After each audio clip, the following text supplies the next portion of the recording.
All right.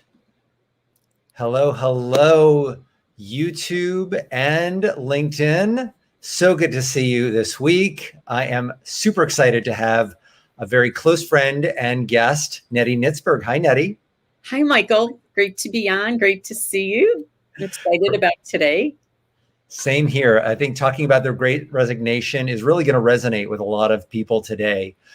For those of you who don't know, I love telling the story of how Nettie and I know each other. We actually worked together when we both ran one of our earlier businesses about 18, 20 years ago when I was running a company focused on corporate social responsibility. And Nettie was working in the L&D space with one of her first companies. And now we've stayed close friends and have found ways to work together. Yep. So super excited. It's a fun story. We love to tell it. Our clients hear it very often. So Nettie, I know that you have 20 odd years of L&D experience, but maybe you could share a little bit with the audience more about what you're seeing that's a little bit different from, I think, that's a little bit different from when economies have had slowdowns or crashes in the past. What does it look like today that may be different from, say, 2008 and other periods in time?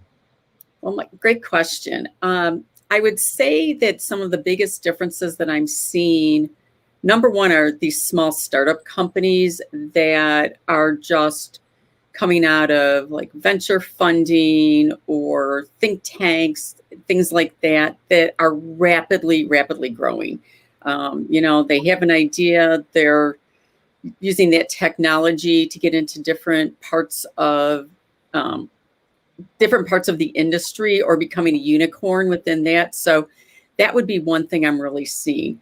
I think the pandemic, everybody would say this, has caused companies to rethink who they are, what they're doing, how they're operating.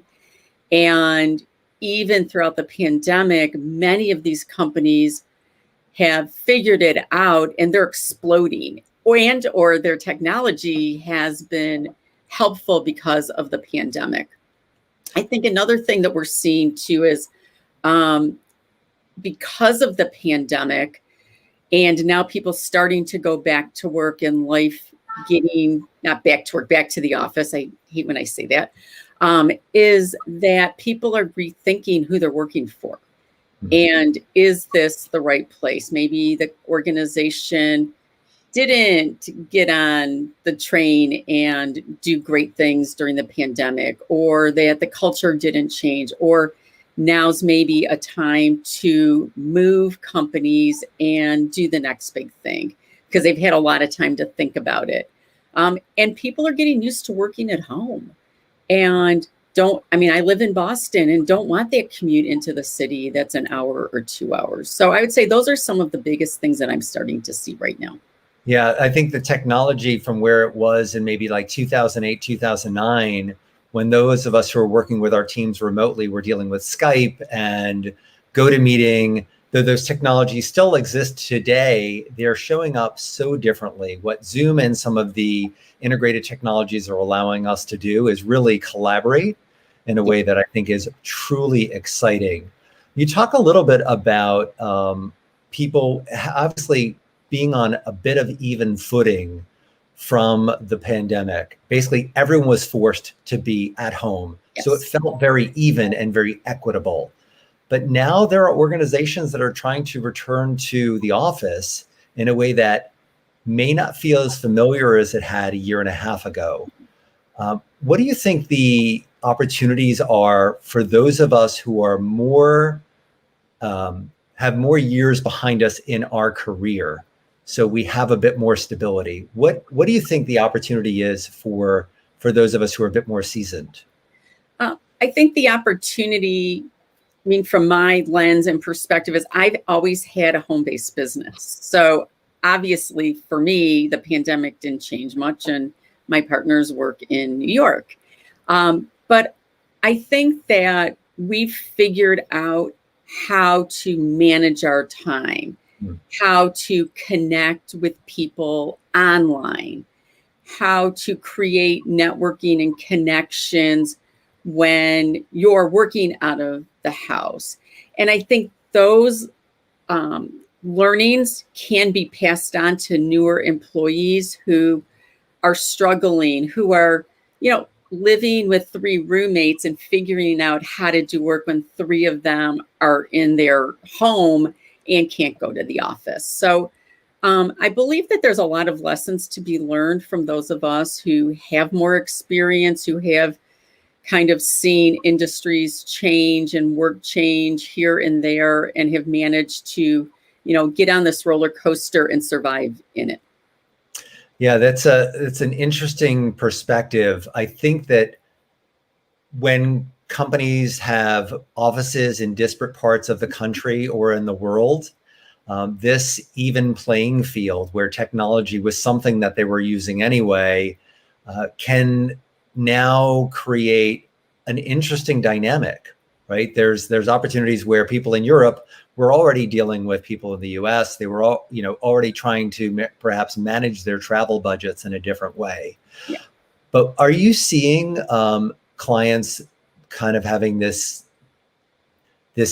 dichotomy of some returning to the office and some choosing deliberately not to return to the office? Yeah, it is across the board. And talking with my HR colleagues and, looking at the paper and what companies are doing, many companies are struggling with what do we do. I think that some of the employees want to get back to work. I mean, they're lonely working from home. I mean, I'm super extroverted, so the more contact I can have with people outside my house has been great. Pandemic was difficult, but I also think there's certain jobs that require people to be in the office. And many of those companies, people worked through the pandemic, like in a manufacturing environment or a pharmaceutical environment. So I think that, there's no right answer. It's kind of what feels good for the company. Many companies are going to a hybrid model, having people come in 2 days. Sometimes those days are designated, other times they're not. But when we think about companies as well who have been rapidly growing and had the opportunity to look outside the region or the city that they're based in and hire folks that are in other parts of the country, which has been incredible for organizations looking for people with very specific skill sets to be able to go, say, to the Southwest or the West Coast if you're a Northeastern company. They're learning how to build an environment that is virtual in keeping people connected through technology, through online networking. Companies are holding some kind of activities to get people, to meet each other. So they've become fairly clever, but I don't think there's one right answer. And there's some companies choosing not to go back, and others still don't know what they want to do. Yeah, there's a lot of paths that have yet to be carved out. I'm really going to be curious. I read that, I think it was through LinkedIn, that a lot of the the Generation Z employees are concerned with returning to work, that they recognize their opportunities for advancement have to do with exposure. If companies are choosing not to embrace a return to the office, what policies and principles can they put in place that can help give opportunities and exposure to those who really wish that they would have more opportunities? Wow, that's a great question.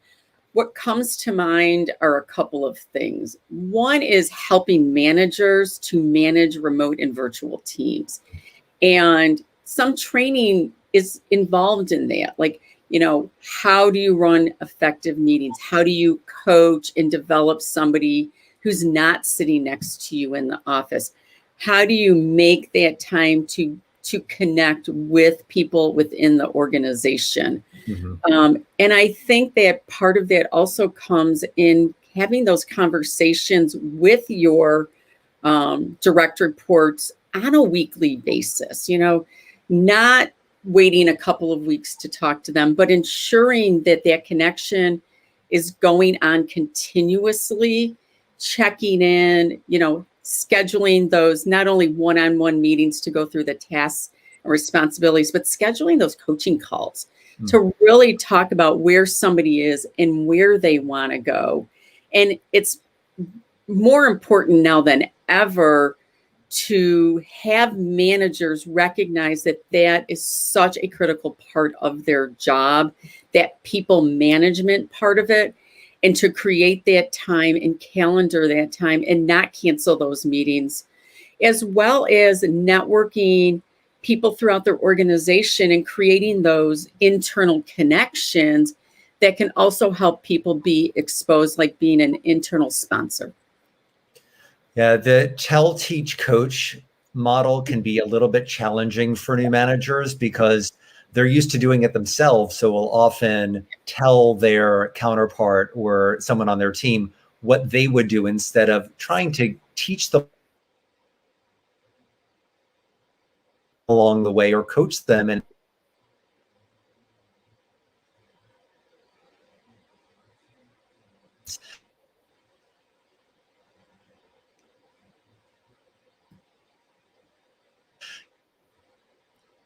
I don't know, Michael, if you're having an internet issue or is there something? Michael, I'm sorry.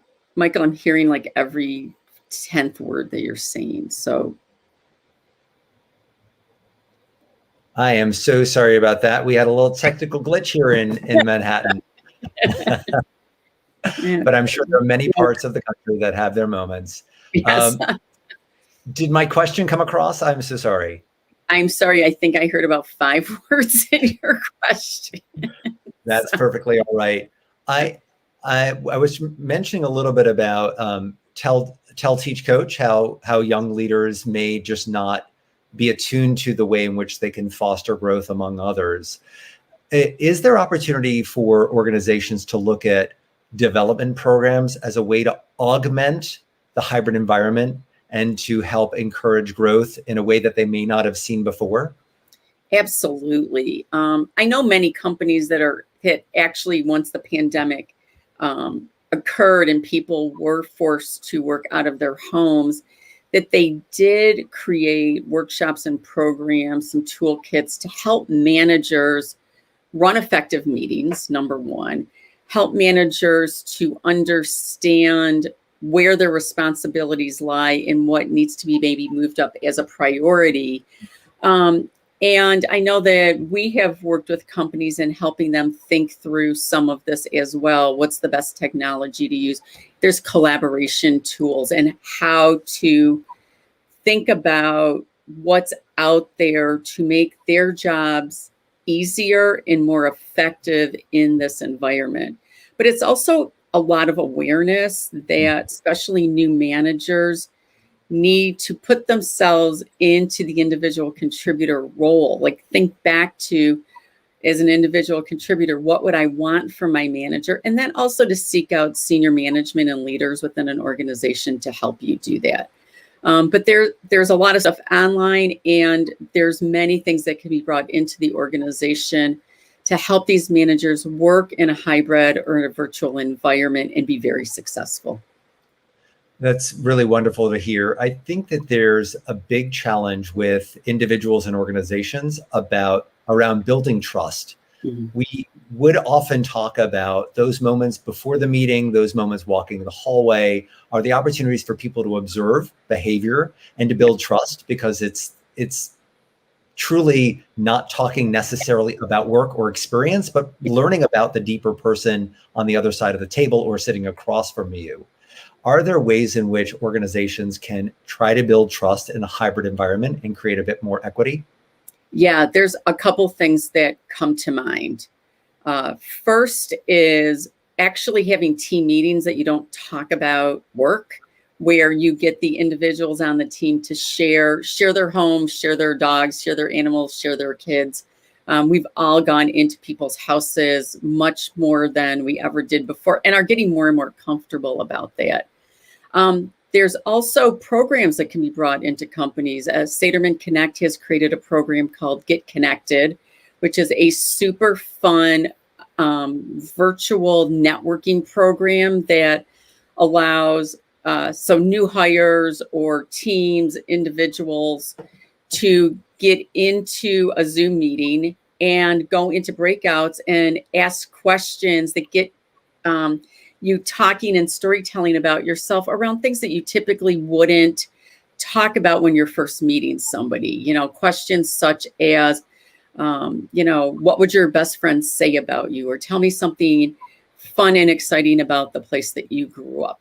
Those, not those trivial, you know, moments where I'm like, hi, I'm Nettie, nice to meet you. What do you do? But taking that a little bit deeper, as well as having, say, a transition buddy if you're building, you know, part of your onboarding program to get somebody more comfortable and help them to understand the company and the culture from a peer perspective. And then just encouraging team members to get together and have coffee, whether it's be virtual or not, and getting to know each other and really requiring that almost as part of their job to reach out and network and connect. Yeah, there's definitely opportunities for companies to look at their KPIs in a different way. So what I picked up was there's opportunities for existing employees to look at stewardship, for everyone to engage in storytelling, because through those stories we learn about each other, and also looking for opportunities for non-work talk. What does it look like to have 30 minutes with your colleague or a coworker and not talk about what's going on in the office, to develop those deeper relationships? I think those are great ways of looking at this path of the potential great resignation. We had a comment that came in from Susan M., who was talking about just the value of this conversation and making sure that managers are equipped with these skills, that is critical. Are there any skills that new managers may not have that organizations can foster to help create this sense of connection? Yeah, a couple of things. Number one, and this is a pet peeve of mine, is for managers to learn how to manage meetings, both the time and facilitation of it, and requiring the people on the call to be on screen. Yeah, everybody's multitasking, and without being able to see people, you can't read body language. You don't know who's paying attention. You don't know who's, you know, whatever they're doing on the side. I think another really critical piece of this is really teaching people how to ask really great questions and open-ended questions, or questions that keep people to talk and to tell and to share. Along with that comes excellent listening skills and being an active listener. So, you know, when somebody says something, you're using, you know, you're nodding your head, or you're saying yes, or you're asking somebody to continue and build off of that. So communication skills in this new world today are imperative, as well as being able, as I mentioned, to run meetings effectively and set some ground rules around the meetings, you know, cell phones off, on screen, paying attention, using the chat button, using reactions, and participating and creating an environment where people want to participate in these meetings. Those would be a couple of things I'd recommend. Those are great. I made a note a little bit about your comment of on screen. There's been some debate because when we, or many people, started to go in who were able to and work remotely, from that remote work, we all got a view into people's personal lives. And many started to discover that, yes, some people had a room and a place where they could go to work, and others, to your point earlier, were working with their roommates around the table, each doing a different job. How would you approach an organization that's a little concerned with encouraging people to go on screen? How can they build a bit more sensitivity to encourage that behavior in a safe way? So one of them is backgrounds. And I know Teams, I know Zoom, you can upload your own background, you can create a blurred background. So it gives somebody a sense of security that you're not seeing everything that's going on behind me, or maybe I'm working in my bedroom and I don't like to make my bed and I don't want you to see my unmade bed. I would say that's one of them. I think there's some meetings that really do require people to be on screen and, kind of prioritize what meetings make sense for people not to be on screen and to be able to, get rid of that fatigue that you feel by being on camera all the time. And what was really interesting, we had a meeting a month ago, and one of the participants had days where she had on-screen days and off-screen days. And I had never heard of something like that. But for somebody that's on calls, from morning to noon to night, I loved that idea and making sure that people knew that, part of my ability to stay present is that I have days where I'm on screen and, feeling good about being on screen. And then I have those days where I'm taking a rest and don't want to get fatigued by being off screen. That is a really interesting story. It reminds me of a colleague that I know who actually works in the retail environment, leading a team of, I think it's about 25 people. And when she first joined the organization during the pandemic, she found people didn't want to introduce themselves. They didn't really know each other, and started to create a new environment where on Mondays people would share a story, whatever they're comfortable with, but also letting them know that Fridays would be a non-screen day, so that there was a cadence, there was a set of expectations that would just guide the relationship and give people a bit of safety and security. That's great. Love that. And I really love your point around communication. You're right.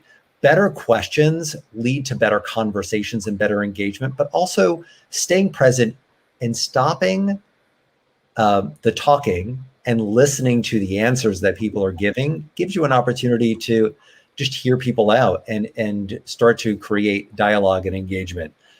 Those ideas of creating the ground rules, I think, can be very powerful as well. I just want to add one more thing that you got me thinking about. I think that managers and leaders can be very vulnerable as well on screen. I know that I have had several times where I've had meetings where I'm talking to a CEO or somebody on the executive leadership team working out of their home office, and their kids come in, and now the kids join the call and, saying that, hey, hold on, we're homeschooling our kids. My wife is working, I'm working. I need to go check on something. So I think that, if we can have leaders feel like they can be role models around some of the vulnerabilities that we as their employees feel, we get a sense that it's like, oh, they're not above us. We're all working from the same, bench. We're all dealing with these situations that happen at home with our families, our pets, the dog's barking in the background or whatever. And I think that this year has kind of helped people to understand that we're all going through this, and it's not just me having those situations. Yeah, a great story to tell and a great lesson to learn. I remember a CEO when the pandemic first occurred who is known to be very polished, and teams were very surprised. One of the first Zoom calls, her hair was down, things were a bit more relaxed. She was in sweats. She was like, listen, I'm just thrilled people are safe and everyone's showing up. Maybe we need to approach things a little differently. That vulnerability can really let people in and make leaders a bit more relatable. Yeah, absolutely. I'm curious. Hair have guys grown? It was like, let's experiment. Women were getting their hair colored. Hair was growing. So it was kind of fun and interesting, and I think provided some levity as well during this time. Yeah, I think that levity gives a bit of appreciation for where people are in their experiences. For those managers who are struggling to just pivot in this environment, and I think there's plenty of organizations. Goldman Sachs is already encouraging people in New York to go back to the office. They've made that statement. I know of a large telecommunications firm that encouraged people to go back to the office this week, but only a few percentage elected to go back to the office. For those who are struggling and trying to figure out a path forward, Do you have any suggestions for them to just make that first step to perhaps lay off the gas pedal to return to the office? I think a lot of it is your comfort with, have people been vaccinated or not vaccinated? How is the office laid out? We've had several conversations, or I've had several conversations with people both in the real estate industry as well as figuring out how offices are laid out now to make people comfortable. And part of that is sometimes different teams or departments choose what they want to do. So, sometimes like the engineering department wants to come in, or the manufacturing group, because they need to collaborate. It's much easier for them to work in the office with their colleagues versus working at home and, trying to keep that connection going, where, somebody that's in a sales role typically can work from home, doesn't necessarily have to be in the office. But I think one of them is check your comfort level of, do you feel comfortable going into an environment that, other people are going to be at? Does the company require you to wear a mask or not wear a mask? What is the vaccination protocols? And kind of really taking a look at what the company policies are. And if you're uncomfortable, contact HR, talk to your manager about that. Figure out a game plan that could work for you. Perhaps it's one day a week that you choose to come in, or that, you're coming in, you want to be sitting in a spot in the office that's a little bit more remote from other people. Mm-hmm. So I think that's a big part of it. And then I think sometimes managers need to talk to their teams. What do we want to do? What's best for us? What's comfortable? And again, with folks that have been hired that are not working in the same city, the question also becomes, if we're in the office and that person is in Iowa or Texas or California, how do we make them feel part of the group when we can't turn to them in the next cube or walk down the hall to see them? And I think that more than anything is something that the organization, the manager, and the team need to talk about, because we don't want it to not feel equitable and inclusive for everybody. We need to figure out how to create that sense of belonging, inclusivity, when people are working from different places. So that would be some of the recommendations that I would have. It sounds like a real opportunity for companies to experiment, explore, and just reconsider what they were doing in 2019 and how things may need to be different. For cultures that perhaps didn't look at things in such a structured way, of maybe ensuring that all team members have 30, 60, 90 goals, or that people are onboarded in a particular way, in a seamless way. Are there any lessons to be learned for some of those new leaders on developing agendas, or just being a bit more present in the way in which they're approaching their teams? I think some of it is, how organizations are training and developing their people leaders. Mm-hmm.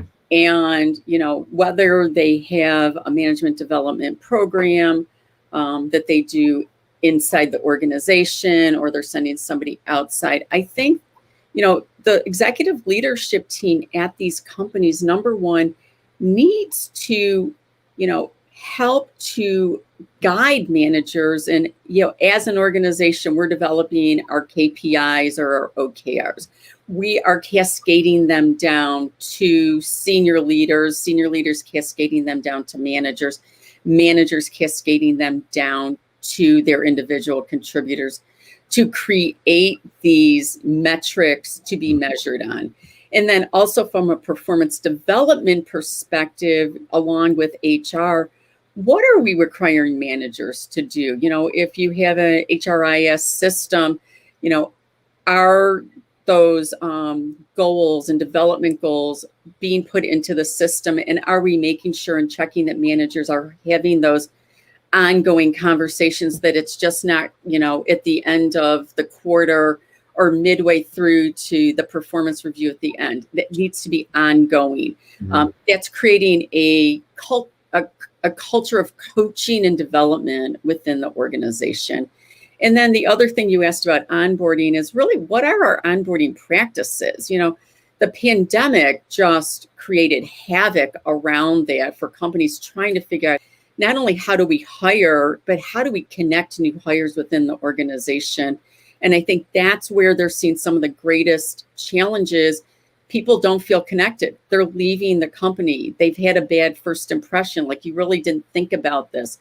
And I've never met my team members. My manager was on, not on vacation, but just not accessible that first week. So what does onboarding look like from the role, both of HR, the hiring manager, and what are we doing when that person comes on board to ensure that within the first month, we're talking about development goals. We've connected them to other new hires and other people in the organization.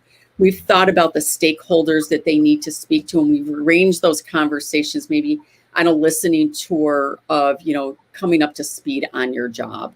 And then the transition buddy that I talked about, having that informal person be there, a welcoming face, a person you can ask those crazy or you think stupid questions that are never stupid to them, so you really understand what the culture is like and how to best assimilate into that organization. That's really wonderful. It's apparent that connection, communication are critical in today's day and age, and that so many cannot just step away and return to what they had a few years ago. Absolutely. This has been a great conversation, talking a little bit about the Great Resignation, whether it comes true or people have the power to step away from roles and jobs that they no longer are connected with and are really passionate about, and find cultures that they seem to be able to thrive and grow. Yeah. Nettie, any parting words of wisdom? I just encourage leaders and organizations to really think about bringing on those new hires and encouraging them to work with their managers, their leadership teams, and creating a culture of belonging. I think that that is one of the most important things for today across any organization, is ensuring that everybody, every employee, every new hire feels connected, feels like they're a part of the family, and that the company is ensuring that that's happening, that that is a top priority for them. That's fantastic. We will definitely keep revisiting that topic as the months go on. And I really appreciate, Nettie, you taking a little time and talking with us today. Michael, thank you. This was great. I really enjoyed speaking with you. Truly a pleasure. All right. Enjoy the day. Bye, everyone. You too. Bye-bye.